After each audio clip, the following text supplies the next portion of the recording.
What? That's cool. I don't want that.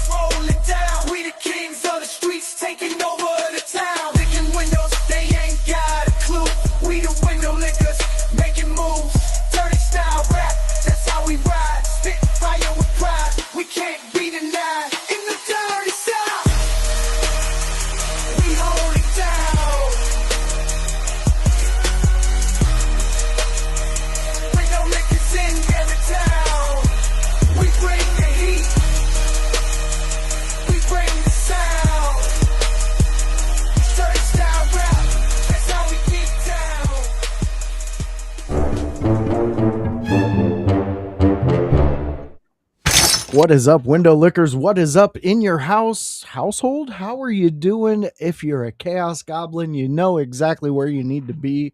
It's right here where we're going to talk Monday Night Raw. I don't do that alone. I do that with one of the best in your house contributors that we have out there. You're about to see a little more of him. He is Kevin Kalloway. He is our Chaos Goblin, and we are sure as hell glad he's here. How you doing, my friend? I'm doing pretty well, picking up new games, putting down new games. I picked up Fallout, watched the first 2 episodes so far. It's really good. You like it? The longer episodes are tough for me, only because just they're long, and my ADHD ass gets distracted. Yeah. So understandable. So like 30-minute episodes are the ones that I got used to and watching anime and everything. So the hour and 30 long episodes for some of them are real long. But man, it's been really good so far. So I'm excited to talk more turkey with you as I get deeper. Beautiful. I love it. And those episodes will start cutting down. They're not all that long. Yeah. But they're actually, speaking of Fallout tonight, fans, if you have been following the second season, if you've been fallouting the second season, tonight is the last episode. And it is a special tonight to where they are putting it a day ahead of time. So you can catch that tonight, I believe, either at 6 or 9 p.m. I think it's at 6. I think I saw a thing about it. I think so too. Yeah, 6. They've been doing a big thing, and also the bleep on the Pip-Boy map is the hours are counting down. It is getting ready to be revealed what the hell they put on that map. So if you're a Fallout nerd, as you could tell I am, there's a lot of fun things out there. And if you really, really love what we do here, why don't you, go out there, get me that Jones soda crate, and me and Kevin will split them, and we will talk about Fallout, and then we'll collect our caps and be okay in the apocalypse. Boy, that'd be nice. Wouldn't it be nice? Wouldn't it be nice? All right, Kevin. Before we dive into what we always come here for, the Monday Night Raw review show on a Tuesday. How was your week? How have you been doing? We got some new in your house news coming up. So let's kick it off with you, Kevin. How you been doing this week? I've been good. Birthday week last week. Happy birthday, Kevin. We had we had a house sub in for us last week. We did. He did a great solo shot on that. But man, birthday weekend went well. I got tickets to Annie surprised me with tickets to a concert that I was looking at. Ooh. I don't know if you've heard of this band. They got kind of Instagram famous, and I followed some of their songs. They're called On Company Time.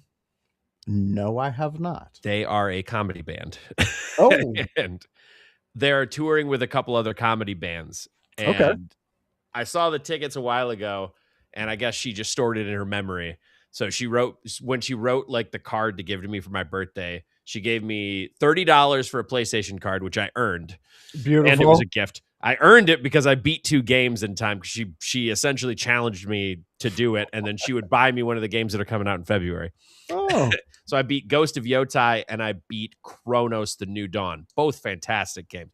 Ghost of Yotai was a fucking journey. Yeah. It was so good. I heard a lot of people playing that. It was so good. It's a tale of revenge, but as you go through, you realize that the revenge is overtaking you too much. Ooh. And like your character kind of wrestles with that and comes to some realizations, which I thought were really cool. I like It also has some sick duels, and it was a very difficult game. I played on hard mode my first playthrough because I'm a sadist. enjoyable. Uh, and just going through that was magnificent. So I won that Yeah. challenge, got that, but on the back of the card was a picture of the On Company Time touring poster. Oh yeah. So she said, "Hey, flip over the card." And I flipped it over and she's like, "We're going." Oh shit. Awesome. That's awesome. And You then gotta love that. she got me my favorite bottle of whiskey too. It's Dragon's Milk Origin. Oh, okay. So it's like it's a oak aged and whiskey barrel aged, or no, sorry, beer barrel aged for a long time. It's out in New Holland Brewery out in Holland, Michigan. Oh, okay. Beautiful. Fantastic whiskey. Well, I remember our first actual get together live. You talked about that. Yeah. That specific whiskey. Yeah. I love that whiskey. Yeah. But yeah, it was a good weekend. I also had Divine over the weekend. I agented out there and helped produce some of those matches. Show went super well. Had a huge draw because we run out of a small club in Ann Arbor, and it was packed to the gills. Like I could barely move around. There were people in front of me. I was doing notes for matches, and I had to like look around people. Yeah. So that's a good problem to have. That's a great problem to have. And we're coming back in June for that. June 20th. I want to say June 20th. Yeah, June 20th. That's awesome. So, that is awesome. We got OG Tony. What up, OG Tony? Chiming in saying, "Hey guys, what's up, OG? Thanks for dropping in." Yeah, Kevin, it sounds like you had a fantastic birthday. Yeah. How was your weekend? It was good. It was good. It really was filled with wrestling, talking to friends, things like that, getting excited about one of the biggest events of the year, and then You love me a Royal Rumble. I do too. Taking care of a daughter. She severely sprained her ankle at weightlifting. Ooh. So she's been dealing with that. So we've been trying to get her mobile again, which they're not sure if there's a fracture, because if there is, it's right on the end of the growth plate. So the doctor's like, I'm not sure if that's just the end of the growth plate or a hairline fracture. Ugh. Yeah. And so she can put her weight on it. So I don't think that it's to that point. Probably not. And when we get her in the boot, she can comfortably walk around.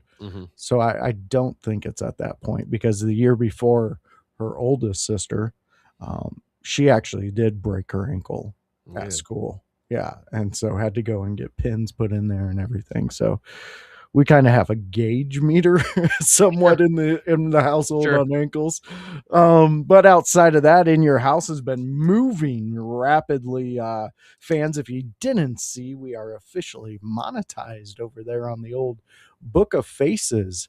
A fun little thing is you can always help us out by only doing things with your thumbs. What I mean by that is you like it and share it. If you do those simple things, you help us out the most. I mean, that really puts us up into another category, to where people who don't see us get to see us. And we get to develop bigger fan bases and more people for you guys to throw opinions at in the comments. So that's always fun. I enjoy that. You enjoy that. Kevin enjoys it. Love it. So what else do we enjoy? Oh, it's something called Monday Night Raw, and let's talk about it, Kevin. I want to start out, and I think you'll even agree with this. The opening, Braun Breaker. I loved it. It was fantastic. Because we're not just starting with a soliloquy, because that's what became the meme of WWE for a long time, is we're just going to start with a soliloquy. And it wasn't that. It was chaos. We started with chaos. We didn't just start with two people getting a little frustrated with each other. Oh, I'm gonna punch you. I'm gonna get you in the main event. Oh, I got you. No, we had Braun Breaker come out, almost destroy. I think he did destroy an announce table. Yeah, and just get so angry. And why wouldn't he, based on what happened at the Rumble? Yeah, He There's no has, reason for him to sit in the back and do a pre-tape vignette. Why wouldn't he run out and try and ruin Raw? and why wouldn't they capitalize off that emotion? I mean, it's Exactly. pure. It's exactly what we want as wrestling fans. And it's also within Braun Breaker's realm of like character design. You know, I Very know true. that's a dirty word to some workers out there, is the character of it, but Get over it. I don't know a better way to put persona, however you want to Yeah, put it. There are synonyms. But he's out there and he's already he's the personification of a chaotic superstar and a guy who has his emotions on his sleeves. So why is he going to sit in the back? Why is he going to sit there and wait for things to happen when he can go out there and have his way with the things? So I agree. I actually disagree that it's a ripoff of Big Papa Pump. I was waiting to get to this guy. So okay. The promos can sometimes feel very Big Papa Pump. So I'll give you the promos. However, I would say if you're going to say it's a ripoff, it's a ripoff of a mix of the Steiner brothers, because the promos are more Scott Steiner, but the actions are far more Rick Steiner. Yeah. So if we're going to go down that route, I feel it's inspired by both, which is not shocking based on who his dad and uncle are. I wouldn't expect it to be anything. I would consider it far more as an homage based on that, as opposed to someone who wasn't related to the family looking at Scott Steiner and going, I'm going to be Scott Steiner. Because I would think more of a ripoff of Scott Steiner would have been like Petey Williams when he was his underling. Yeah. Now, I'm not saying Petey Williams is bad or anything like that. I love Petey Williams. I think he's one of the best workers that came out of that generation. But when you look at it, it was literally just, we're just going to dress up Petey Williams like Scott Steiner and call it good. Yeah. Yeah. It was like Scott Steiner went to Toys R Us and found an action figure of himself and carried it around. Yeah. So I think Braun is far more of an amalgamation of the two. So he combines both, as opposed to it rips off one or the other. He's very inspired by Scott in the promos for sure. I see it all the time. Yeah, even cadence and things like that. Mhm. He does steal from Scott. So Fighting's one. We will give you half a point on Give that you half one. a point on that. And hopefully you'll give us the other half a point, because I feel that Kevin made some pretty good insight on that one, because I feel the same. I mean, yes, do I see some of the Scott Steiner in the promos and things like that? Definitely. I mean, shit, he even blatantly ripped off the math thing. Like, he's done it before. Yeah, he's done. So in that point, those regards, yes, 100%. But yeah, the match style and things like that, when he's not on mic, he's not working out his biceps with whatever contraption. I don't feel he personifies Scott in the ring in the slightest. No. Maybe like older Scott, maybe, but not Big Papa Pump Scott. It would be Neon Scott. Yeah, it would have to be Neon Scott that's closer. But even then, Braun Breaker is such a freak athlete that I feel he's closer to Rick Steiner with how his motions are, but he's far more of an athlete than Rick and Scott were in the end. I will say this though, and this is where I'm gonna lean more towards you, Fightins. If we're talking Scott Steiner new over there in New Japan Pro, I could argue a fact, because he was way more athletic over there. He was way more risk taking, and he did some huge impactful moves over there. That's fair. But Rick was also there with him. I mean, they wanted the Steiner brothers. They just didn't want the singles. Yeah. So this could be an interesting debate. I think you could have a lot of good debates actually for future episodes, future videos, future anything. Who on the roster is inspired by other people? Because you can usually tell in work who is inspiring who. Like Cody Rhodes is clearly inspired by Dusty Rhodes. Yeah. And he's inspired by, like, you know, his brother Dustin. Sure, that's within the family. But I would also look at Cody Rhodes' work, the way that he moves around the ring and the way he doesn't waste a step. It's very clear that he trained under Orton, because Orton has the same basic thing. So True. this is a deep dive into anybody who's in this business, I because would even say Cody. everybody has somebody they're emulating to some Very extent. true. And who do you see? That's what I would love Mhm. to find out. Which one of you fans see what you see in that wrestler and who Yeah. they're taking from?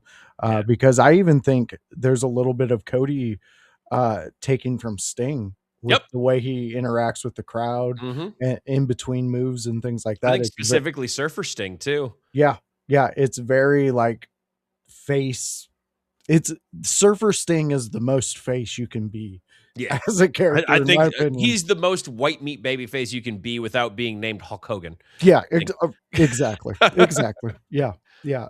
I like to focus on Hogan's NWO career. Those were Sure. my favorite years. Sure. Those, that That makes sense. sprayed on beard was beautiful.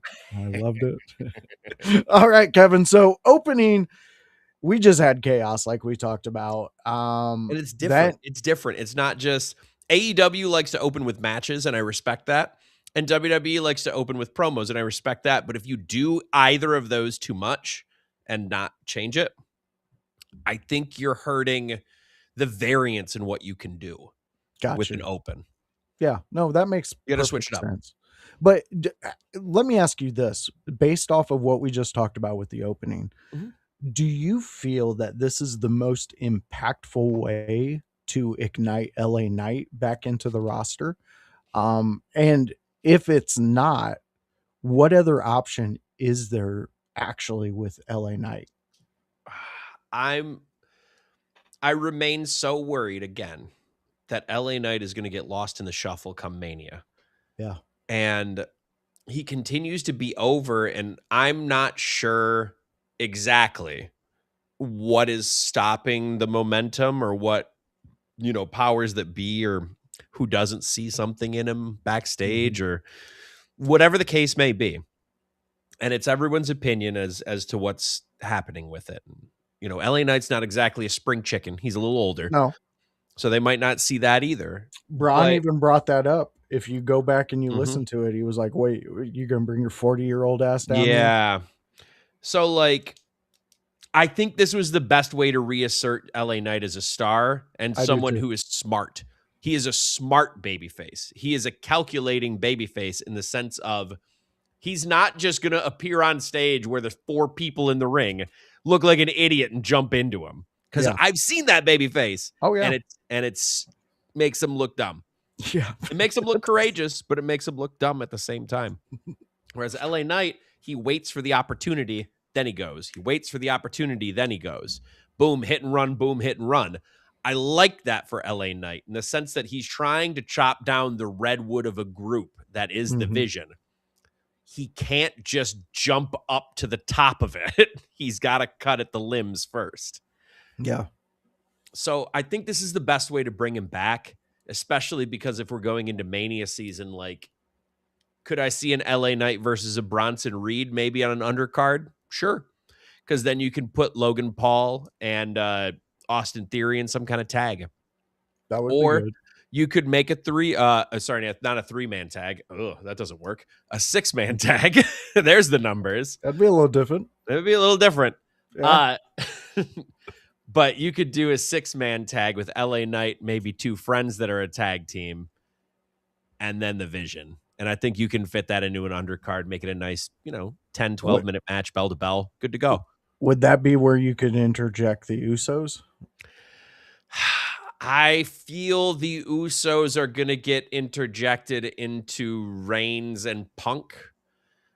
I don't think we're going to get a Yeah. tag title match at Mania for them this year. And they might not even walk into Mania as tag champs. I'm kind of hoping they don't. I think they're going to get inserted into the family feud of Punk and Roman. Mm.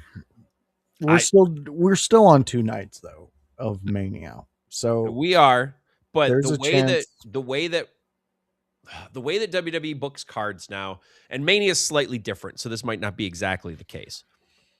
The way that WWE is booking cards these days when it comes to PLEs is 4 matches. We get Mhm. 4 matches of PLE, which is kind of obscene to me in the sense that I know it's a 3-hour event for 4 matches, And man, maybe I'm in the minority on this.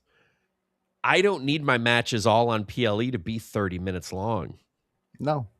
And I think more of them would do better to be shorter because they don't need the length. So instead, we get a bunch more commercials.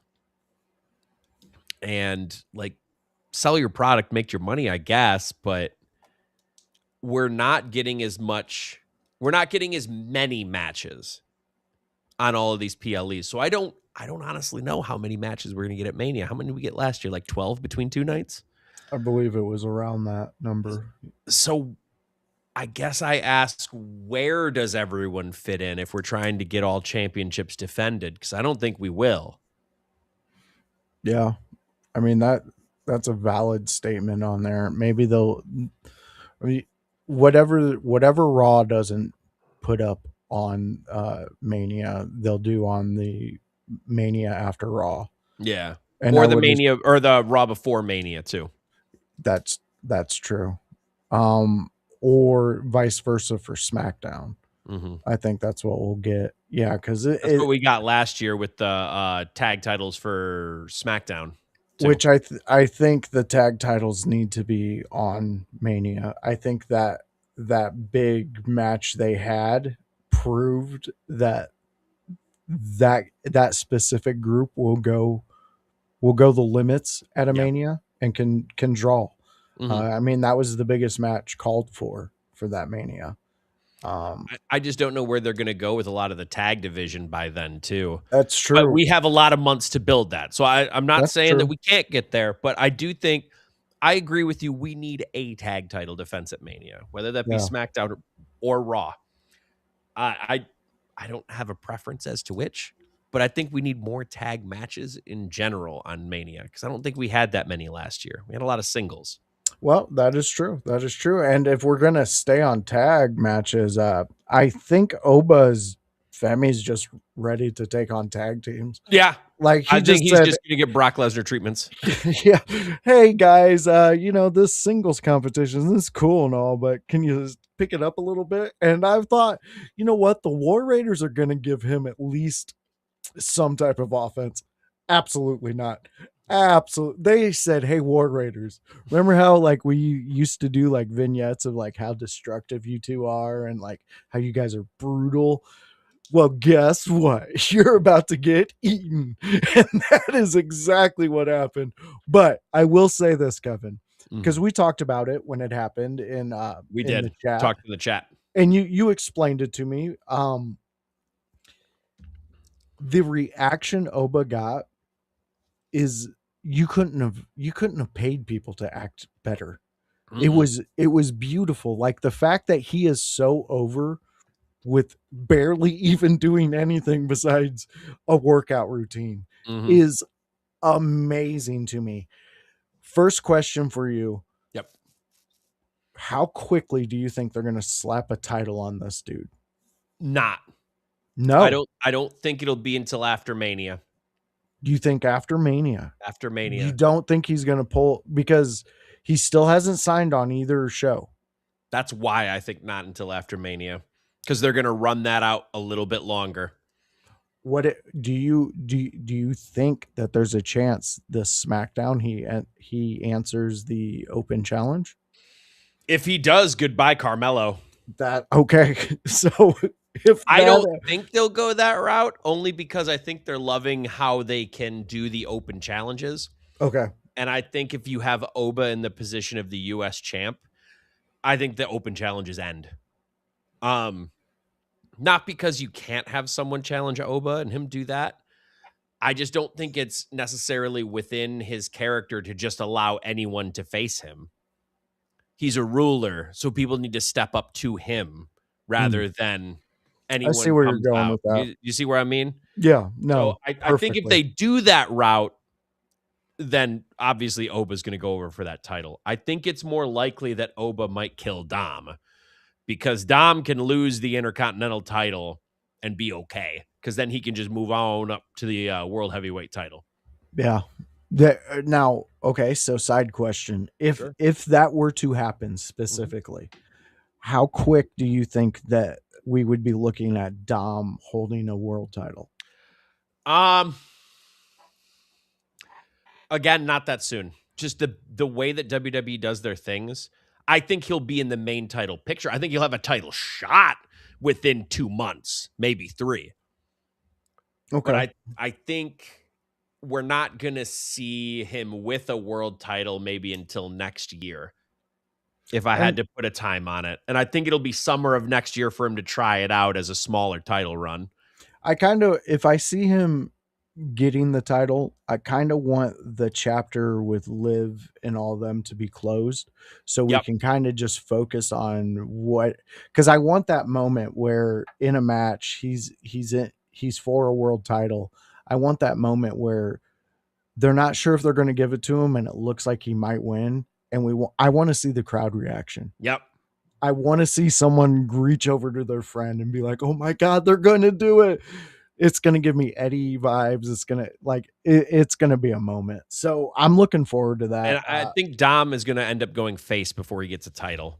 Yeah. And I think it's going to be more of an Eddie Guerrero style face where he still cheats, but gets cheered. Yeah.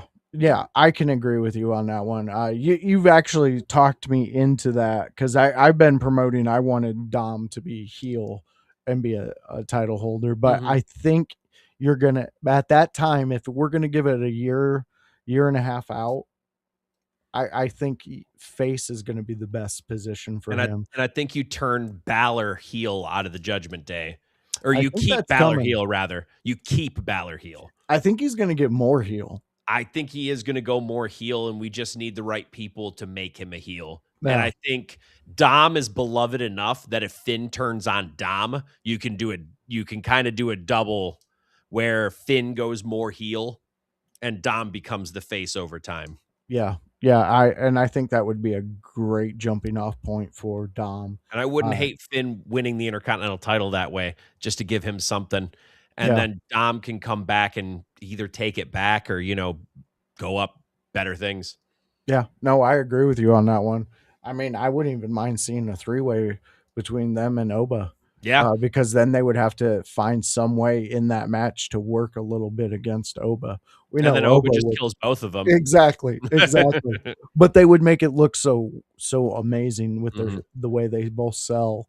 I think that would be a great match. By the way, before we go off Oba, I got to put this over. Let's do it. I'm looking this in the camera.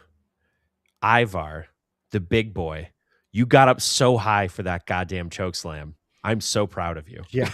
Dude. You made Oba look like $1 million. Dude, that pop-up power bomb was gnarly too. That was Eric, was it? Yeah, Eric got it. Yeah. Eric. He did that too. Yep. Man, both of those moves, even though it was a squash, the way those guys sold and the way that they amped up Oba, bro, they did their job so well. Dude, he looks like he could just walk in and people just hand titles over to him. Yep. Like I love that for him. All right, Kevin. So this is where we get into what do you want to talk about? What were you looking at from this past Raw, Kevin? So do you want me to start with the good or the bad? Maybe we start with the bad first. Let's hear it. I like ending on a good note. Yeah, that's way better. I'm going to talk about the women's title match. So the women's title match, to me, looking at it as a person who agents books and tries to get the most out of the stuff in matches, I think the formatting of that match was off for me. I think the women in the match did a lot of cool stuff. They did a lot of cool spots. But the way that a few of them were placed and doing 2 table spots in one match, to me, it threw me off. And the reason I say that is because they did a table spot almost at the beginning. They did it for the first commercial spot, I believe, the first commercial break, where I think Raquel put Vaquer through a table, I think a power bomb, which realistically is close to her finish, by the way. Yeah. And that was on the outside. And then she just stood there and we went to break. Okay. Hopefully we don't use a table later. Yeah. Boy, guess what we used for the finish? Table? A table. Oh. That's where the problem is, though. Yeah. if you're going to use a table in the match, I would say the announce table at least is more forgivable to me. Okay. In the I sense can agree that with you on that one. it feels different. So you can get away with it psychologically with people. If you put someone through the announce table, it's a little different in people's heads than putting someone through a straight table that's up, right? Because in our heads, we break the announce table all the time. It just falls apart, whatever. It doesn't feel as impactful. But the tables that are stood up do feel more impactful. And we see those, like someone goes through a table, that's the finish. How many times have you seen a table in a match, Voice, where it's not the finish? Rare. And it was usually the Dudleys because they wanted to put multiple people through tables. And that was just because they put someone through a table and they put another person through a table. There was no pinfall. They're just like, we just need more tables, bro. We need more tables. We just need more tables, bro. There were so many. I loved the Devil's Kiss spot on the stairs. I think that went off well. The Devil's Kiss spot on the chair was a little wonky only because you got to try and keep people safe, and it's kind of weird in that way. Yeah. I like the innovation that the women thought. They thought outside of the box, but the finish to me is where it went wrong. And I'm going to lay this out. I'm going to say the original finish, and I'm going to tell you what I would have done. In I guess fantasy hindsight land, because this is not judgment. I've missed these things. Sometimes you don't think how it's going to turn out until it turns out. Yeah. So we're disclaimer on the table. Disclaimer on the table. So how the finish played out to me as I observed, we had Raquel not on top, but Vicaire on top, right? Raquel got a lucky counter, essentially. Put her down, boom. She was setting up for the finish, and Liv comes out, offers her the title belt. Raquel takes the title belt from Liv, turns around, and Vicaire just essentially elbows her. Just throws her to the buckle. Let's be done with her. Then hits Liv. Liv's selling a forearm for the next 2 minutes. Oh, yeah. This is devastating. That comes up later for me. Vicaire then super kicks Raquel a couple times. She falls onto the table, right? Vicaire goes up. We're thinking corkscrew moonsault. That makes sense. Roxanne comes out, stops her for a second, just enough for Raquel to get off the table. Roxanne gets taken care of. Again, I think it was just like a kickoff. Mm-hmm. Sure. Raquel then, keep in mind, her powerbomb is, go one arm through the, like high crotch powerbomb, essentially. Yeah. She instead decides to get up to the middle rope and try a gut wrench powerbomb instead, which doesn't work. No. She then gets hurricanranaed off the top, doesn't go all the way through the table, which, table whatever, placement, I don't care about what people think of botch, like that shit just happens. Mm-hmm. Didn't go through the table, so the table had to get gotten out of the way. Pulled him over, corkscrew moonsault, 1, 2, 3. After the match, Liv then attacks Vicaire with the Oblivion. Yeah. And then holds up her title as if to say, hey, I'm coming after you. Or I could be coming after you, right? Yeah. Here are the problems I had with that finish.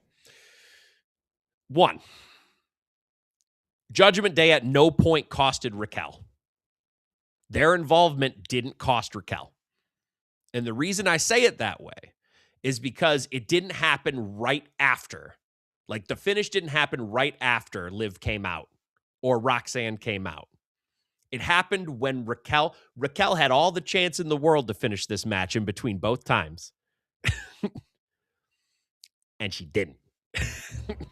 Yeah. Instead, she got countered, which is a whole nother thing. Now the Judgment Day hasn't cost her shit because it took too long. We did too many things. We tried to get in too many things. Yeah. Because we try and get more things. Now Vicaire just beat her clean. There was no interference. There was no whatever. And Vicaire looks like a world beater because she just took out 3 Judgment Day members.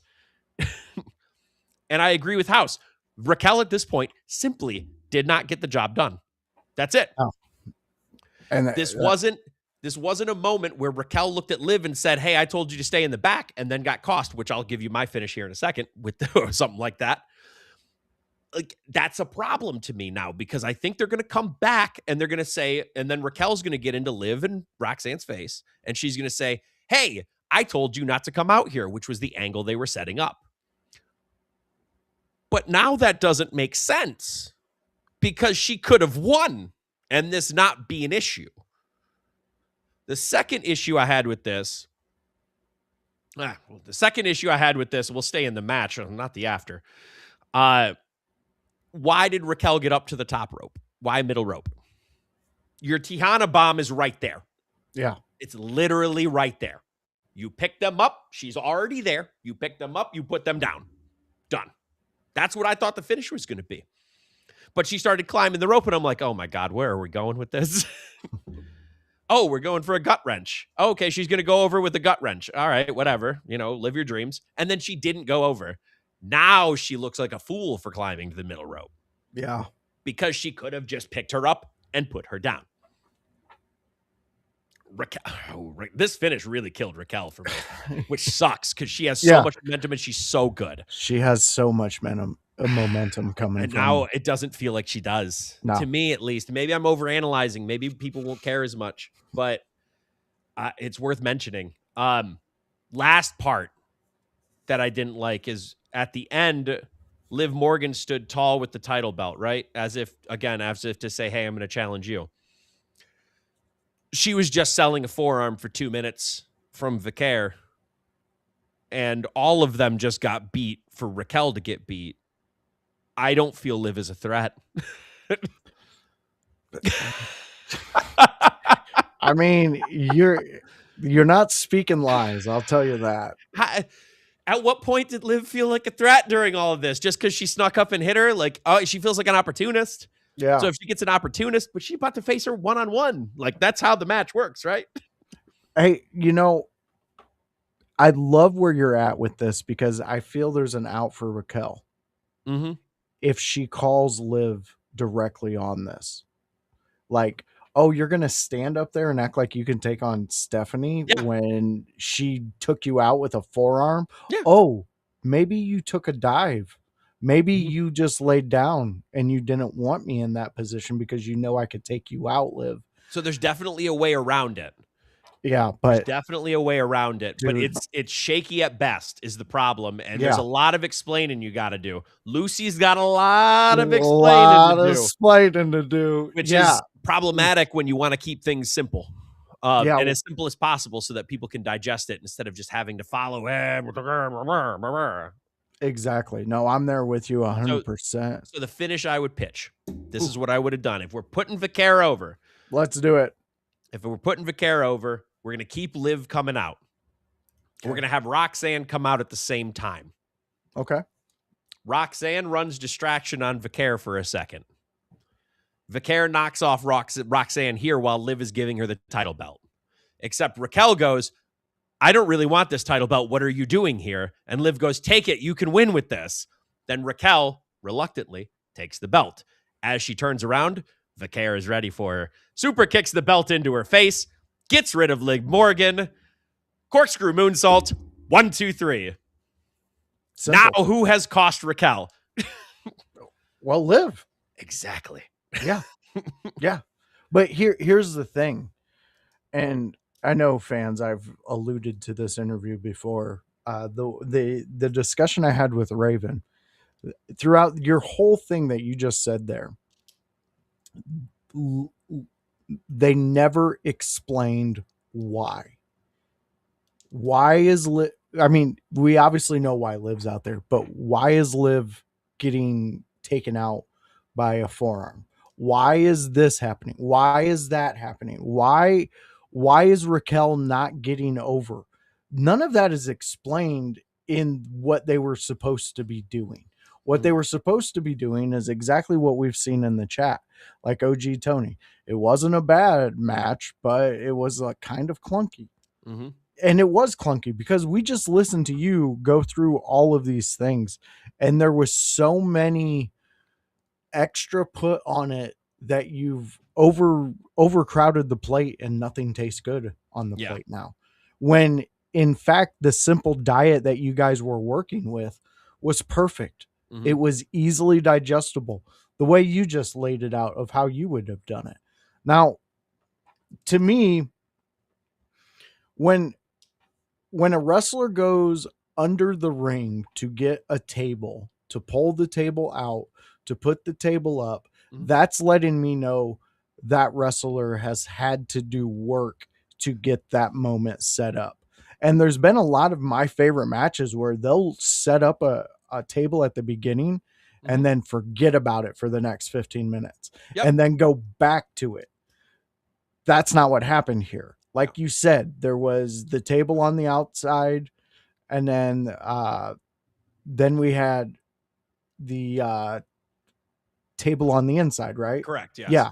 And then there was the we might have used the announce table and the stairs too. We used the stairs. Okay. I don't remember if we used the announce table, but if we did use the announce table, it somehow becomes more egregious. Yeah. Yeah. I mean, it really does, because neither one of these are hardcore legends. So when they have a street fight, when they have a match with that type of stipulation in which they can use anything they want, the simpler it is. If you're not that style of a fighter, of a wrestler, the simpler you do it, the better the match is, because that's when we're getting to see the first bits of you using that in your arsenal. Now, when you come out the gun and you act like New Jack and you think you can use why didn't they just come out with a shopping cart full of stuff that they've wanted to use throughout the years? So I think maybe there was a lot of missteps, but I also think there was a lot of excitement based around this match. Yes.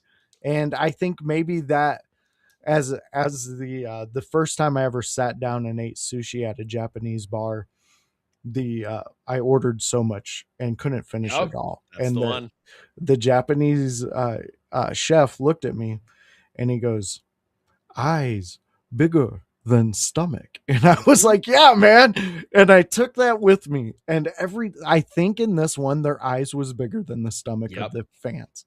And that happens. I'm looking to see what they move forward with all of these women. I am too. I think it was also, you bring up eyes bigger than your stomach. I think that was also the case when the match was called. When we were talking in the back, when we were figuring out what we're doing next, sometimes I see this on the indie level a lot, not so much on the contract level. I see it a little bit more in AEW. But you see guys call a bunch of stuff. They have 10-minute matches, right? You have 10 minutes for your match, bell to bell, let's say. Bell rings, boom, you have 10 minutes. They call a whole bunch of stuff, and they could have done it in 10 minutes, and it would have been way more exciting. Yeah. But instead, they tried to get in everything everywhere all at once and go 14. And it's like, but you had us at 10. Yeah.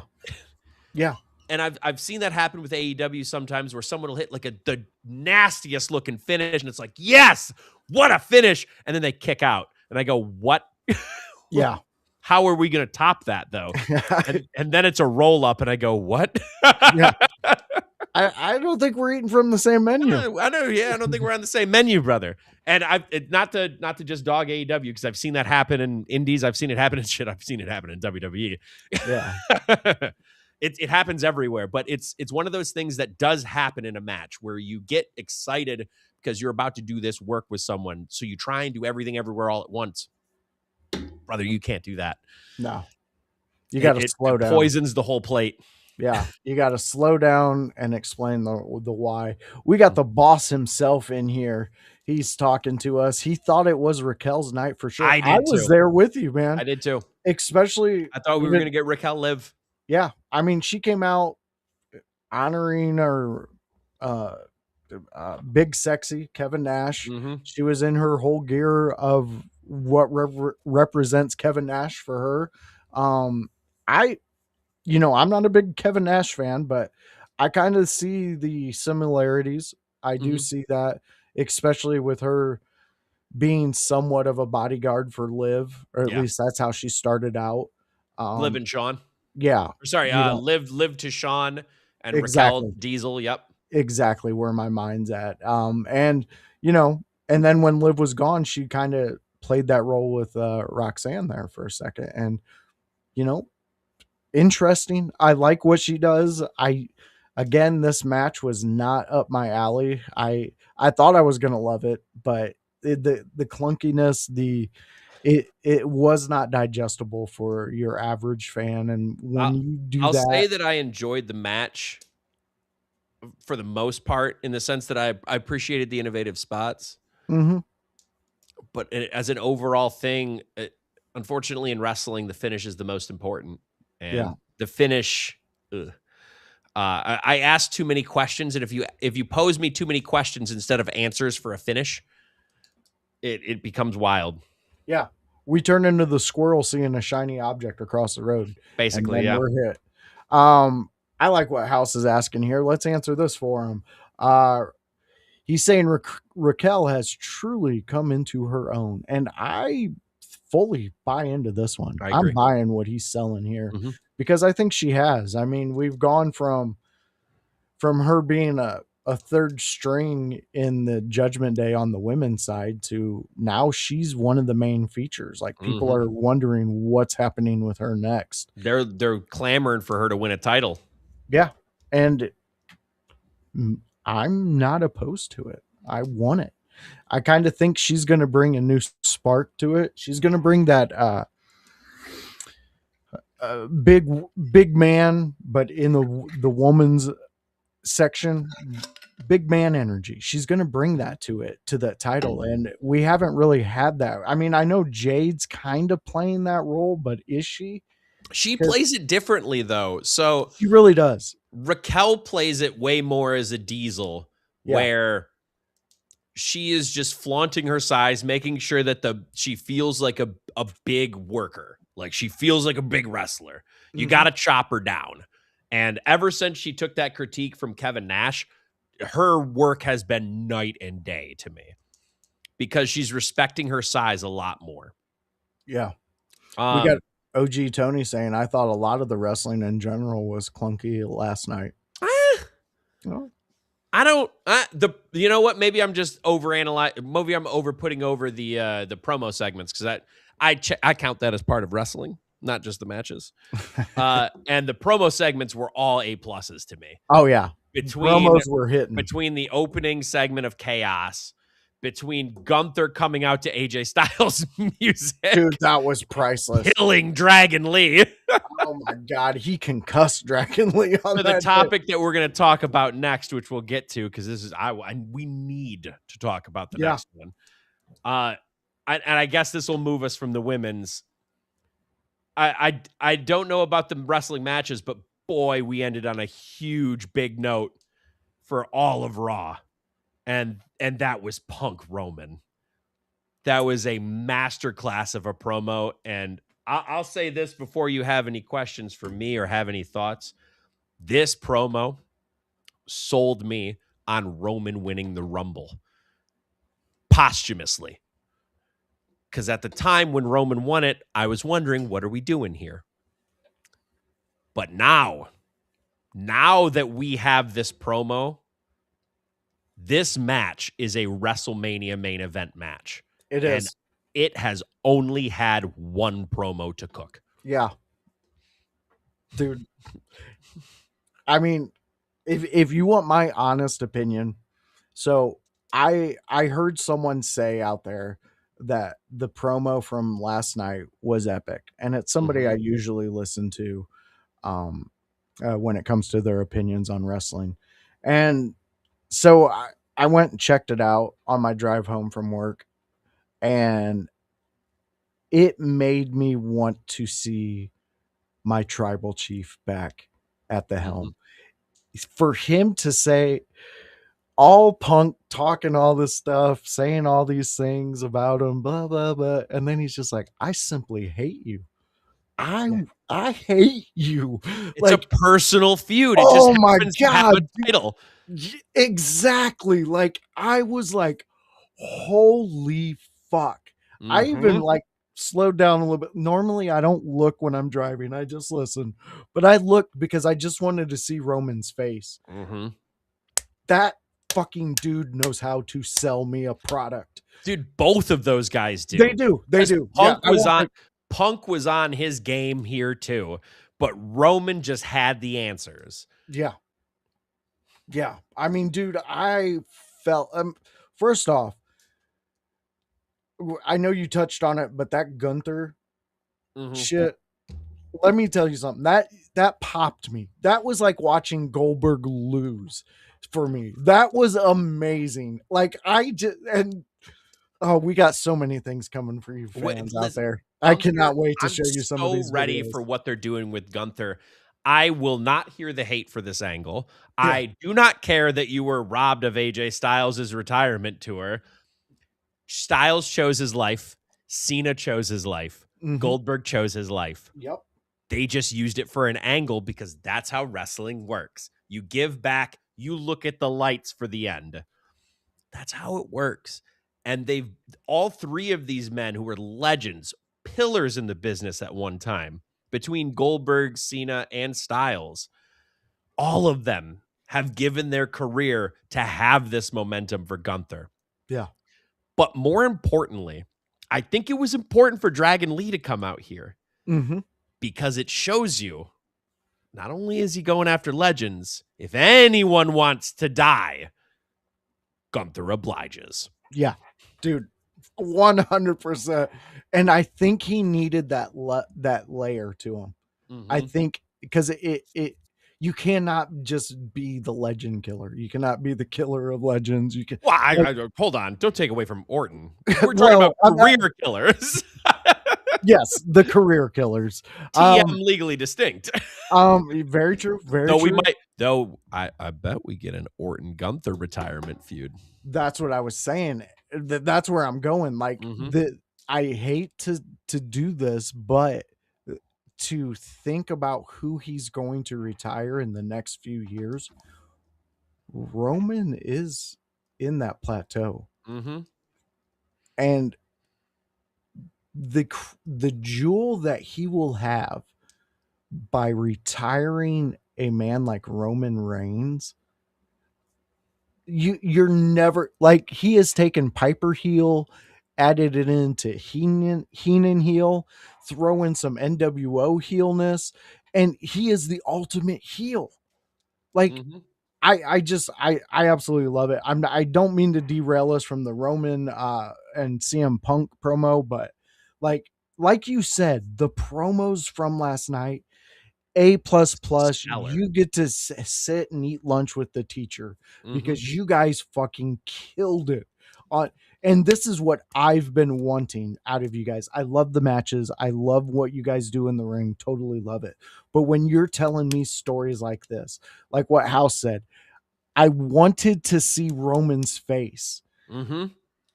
It made me want to stop what I was doing, in which was driving, to see just how he delivered something like this.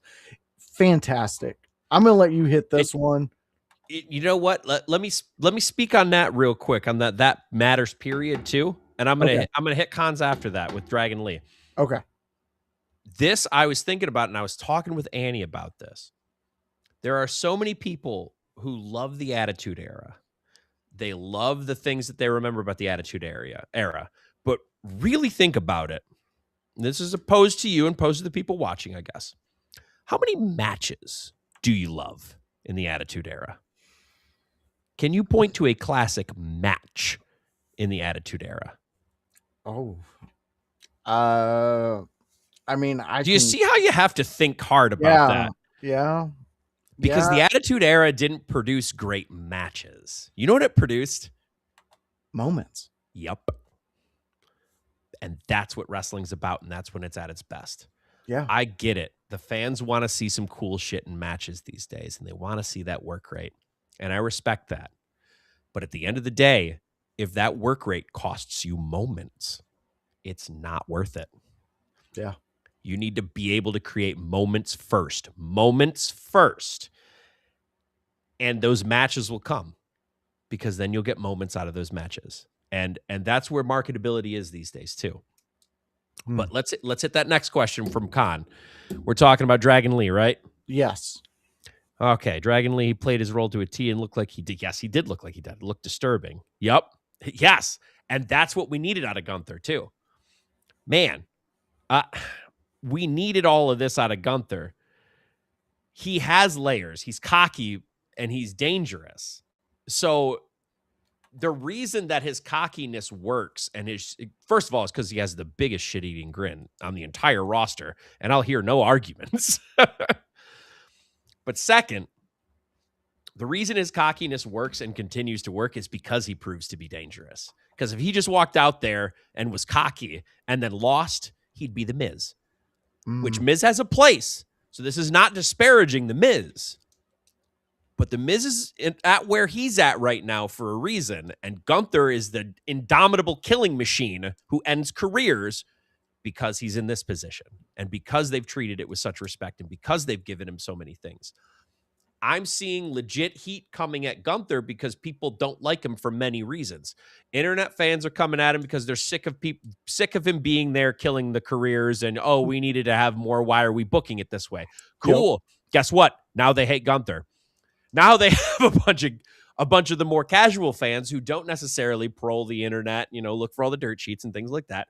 They have Gunther being hated because he killed the careers. Yeah. And you have workers like me who are watching it going, holy fuck. We finally have a heel who people want to stab in a parking lot again. Yeah. Yeah. It's beautiful work. Kayfabe's back, baby. It is. It's back, and it is vengeful, and it is ready to give us moments. Mm-hmm. I cannot wait for the future looks bright to me when it comes to WWE. What they're setting up with the young talent, with the explosion of Oba Femi. I mean, come on. When was the last time we've heard a standing ovation for somebody who has yet to do a traditional match in the main roster yet? He's only been in a gimmick match, and then he came out and destroyed two guys. That's all he's done. And he's so over right now. And then we have Javon Evans. Everybody's getting bouncy. His match was, I loved it. I loved the match. I didn't think that match was clunky. I thought that match was fun, and it was exactly what we needed. So I'm looking so forward to it. I'm looking forward to the videos that are going to be dropping. Kevin, can you give them a quick synapse of what we're cultivating with you and some of these videos coming out?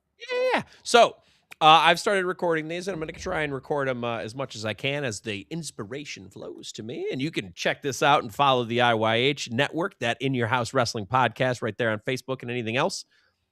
Give it to us, baby. I'm creating a series of top 3 wrestlers or things, depending on what the cast is. Maybe I just recorded one that was the top 3 up-and-comers in AEW.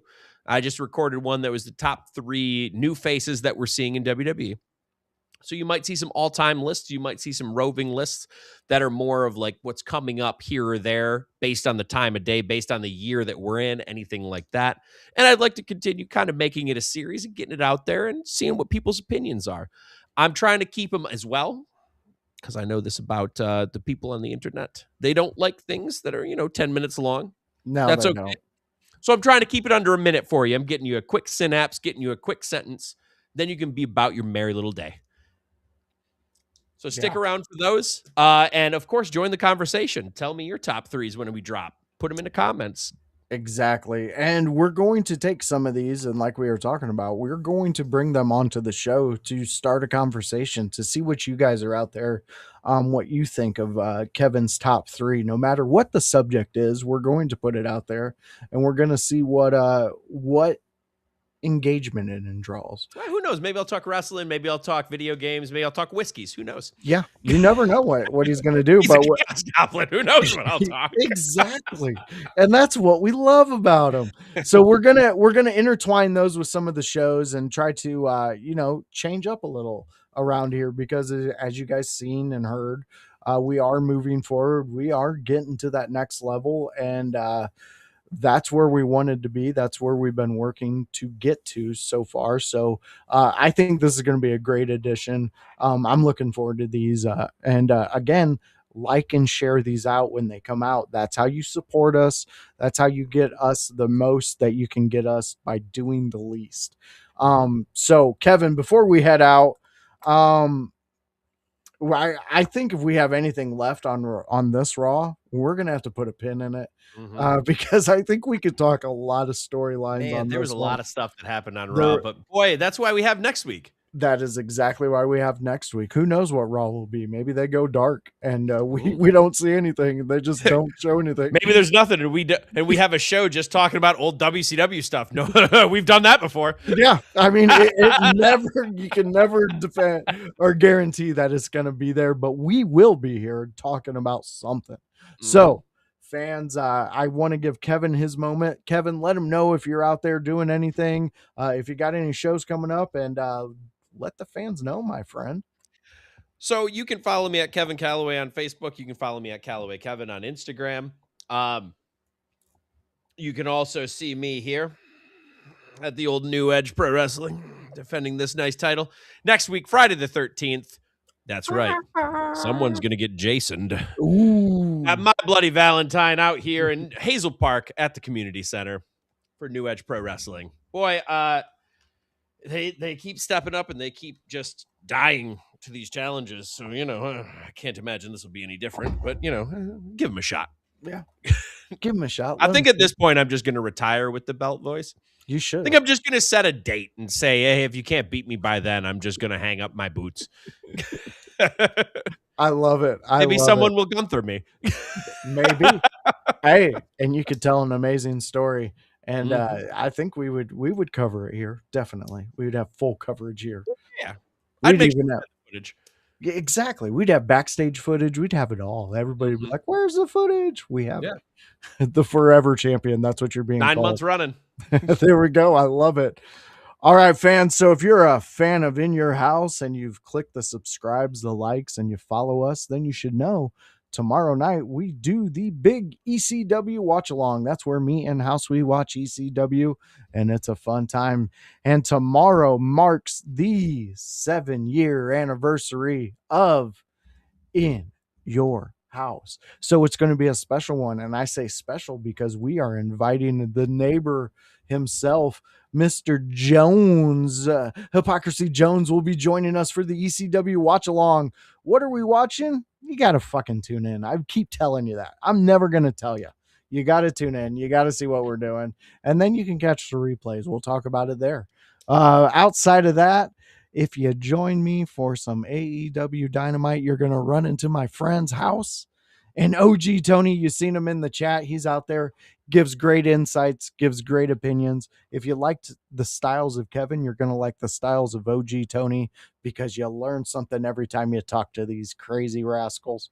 So that is a 6 p.m. show time. That is the AEW Dynamite recap show. It's a fun time. It's a great time, and you will have a blast. Outside of that, that is the Sunday house party. That's where anybody in the house party or in the house who wants to throw a party, we get together and we throw you a party and we talk about wrestling, and we talk about all things that happened that week in wrestling. It could be this promotion, that promotion, this one, that one. It doesn't matter. It's wrestling, and we're going to talk about it. And last week was a fun one. We had the birthday celebration for House, and we had a lot of discussions going on, and we are now clipping those out, getting those sent out, everybody. So again, like, subscribe, do all the things you can to support us. We are going to be going to the Squared Circle in March. It is a big event. There's going to be a lot of big names that you want to hear us talk to. So you got to keep us in tune. There's rumors of ODB having her food truck out there. And we said, if it's out there, Kevin's going to give some food. Doing a food review. I'm doing a food review. So if it's there, I'm eating from it. I fucking love it. I'm getting a shirt. That's Kevin on the front, slogan on the back. I like it. If it's there, I'm eating from it. That's the slogan on the back. Exactly. I love it, Kevin. All right, fans. So Tune in next week with us. Same time, same place. Me and Kevin will be talking the same show, but different stuff happened in this one. It's just a continuation. But we love you and we appreciate you guys joining us and making this one of the best podcasts out there. And we will catch you on the next one. Bye.